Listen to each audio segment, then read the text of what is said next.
सबको मालूम है कि भारतीय रेल लगभग पूरी दुनिया को एक वर्ष में यात्रा करा देती है। इतनी दुनिया की आबादी है, 2.5 करोड़ के आसपास लोग रोज़ हमारे यहाँ यात्रा कर रहे हैं। और कार्गो के रूप में भी हम काफ़ी आगे बढ़ चुके हैं और लगभग डीजल का 6% उपयोग हम ही कर रहे हैं। तो इस नाते हमारी स्वाभाविक जिम्मेदारी है कि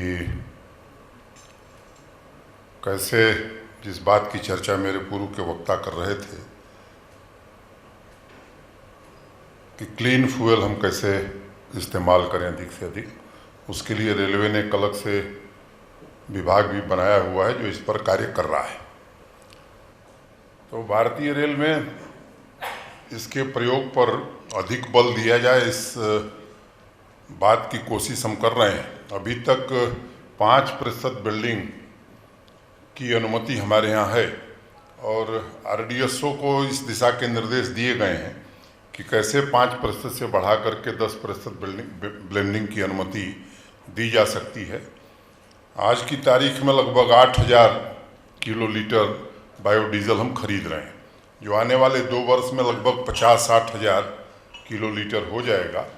अभी 140 मिलियन लीटर अगर 5% ब्लेंडिंग पर आंकड़ा लगाया जाए तो इतने की ज़रूरत इंडियन रेलवे को है।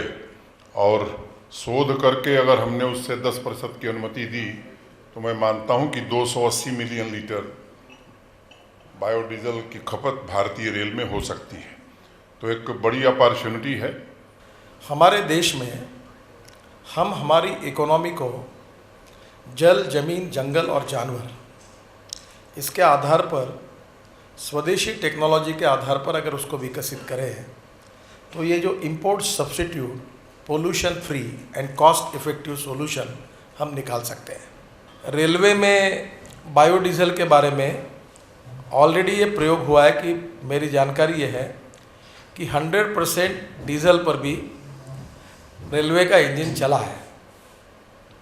पर ये परसेंटेज वाली बात है क्योंकि ब्यूरोक्रेसी में, जहाँ तक देहरादून के पेट्रोलियम इंस्टीट्यूट है उन्होंने भी प्रयोग किया और रेलवे ने भी प्रयोग किए हैं और ये प्रूवन है। और मेरा ऐसा कहना है कि 100% बायोडीजल एक बार फिल्टर निकाल कर साफ कर दिया और नया बिठा दिया तो डीजल को पूरी तरह से बायोडीजल 100% उसको रिप्लेस कर सकता है।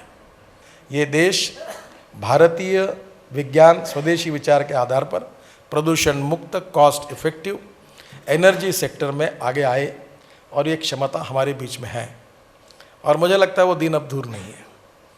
जो बायोडीजल में जो है उसकी एक कमी है कि ये जो रतनजोत मोह साल करंजोत टोली का जो बात हम करते हैं, इसकी प्रोडक्टिविटी पर एकड़ ठीक नहीं है।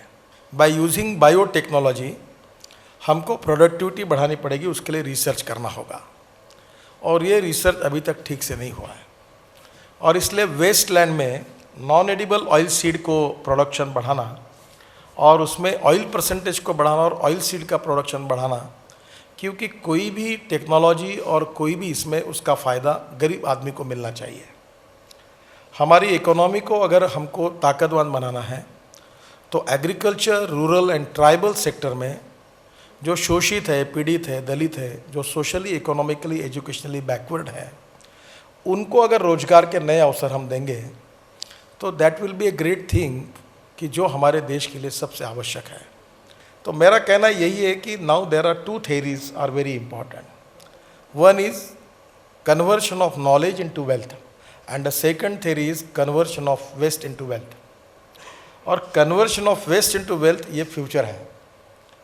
निश्चित रूप से अच्छी तरह से हम आगे जा रहे हैं। आगे भी ये इंडस्ट्री बढ़ेगी, इसमें इन्वेस्टमेंट बढ़ेगी, प्रोडक्टिविटी बढ़ेगी, रिसर्च होगा और देश के भविष्य के लिए, आर्थिक भविष्य के लिए import substitute, pollution free and cost effective, ये तीनों बातों को लेकर देश को आगे जाने के लिए उपयोगी साबित होगी। भारत में यदि हम 5% भी यूज़ करेंगे तो 3.5 मिलियन टन बनेगा और जो हमारा यदि उद्देश्य है कि हम 20% तक चले जाएं तो 7 मिलियन टन आज की परिस्थिति में बन सकता है और हम वर्ल्ड के लार्जेस्ट बायोडीजल मैन्युफैक्चर के प्लांट लग सकते हैं। तो हमारे प्रधानमंत्री जी का जो मेक इन इंडिया का जो नारा है और जो उनका उद्देश्य है वो हम पूरा कर सकते हैं। उसके लिए मुख्यतः ये होगा कि भई हमारे पास रॉ मटेरियल है कि नहीं है।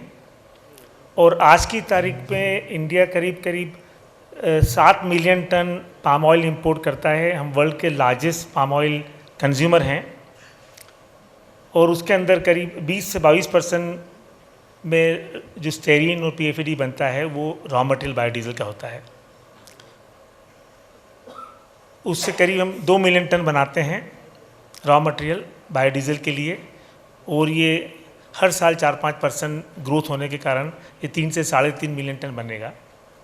और जैसा गडकरी जी ने बताया कि हम एग्रीकल्चर वेस्ट के अंदर फॉरेस्ट सीड को जत्रोपा, करंजिया एंड धूपा एंड अदर जो भी ऑयल सीड्स हैं उनको भी डेवलप करें, वेस्ट ऑयल भी इंपोर्ट करें, तो ये हम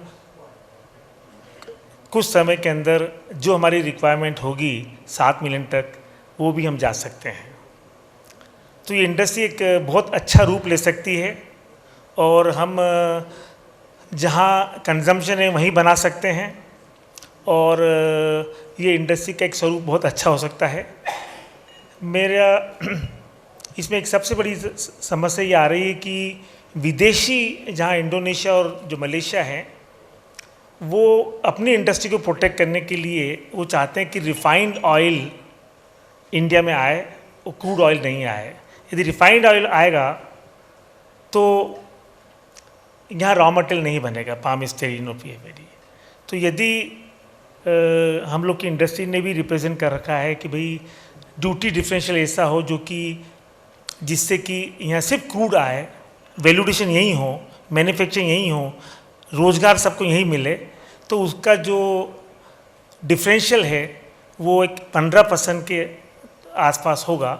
तो क्रूड ऑयल जो भी refined oil 2 million ton India में आ रहा है, जो कि इंडिया में कैपेसिटी है, बंद है, कारखाने बंद चल रहे हैं, वो सब चालू हो सकते हैं। तो यदि ये डिफरेंशियल सरकार उसको रीजनेबल ढंग से कर देती है तो हम, नहीं तो हो सकता है कि जो रॉ मटेरियल बायोडीजल की देख रहे हैं वो सब इंडोनेशिया मलेशिया में बने और यहाँ हम सिर्फ रिफाइंड ऑयल लेके आए, तो वैल्यूडेशन भी नहीं होगा। तो ये चीज़ एक मैं गडकरी जी की निगाह में लाना चाहूँगा कि यदि ये डिफरेंशियल ठीक किया जाएगा तो रॉ मटेरियल हमारी इंडस्ट्री को, बायोडीजल इंडस्ट्री को पूरा मिलेगा, वो हम बायोडीजल अच्छे प्राइस में अच्छी तरह बना पाएंगे। और इसके साथ एक ये भी है कि भी आज जो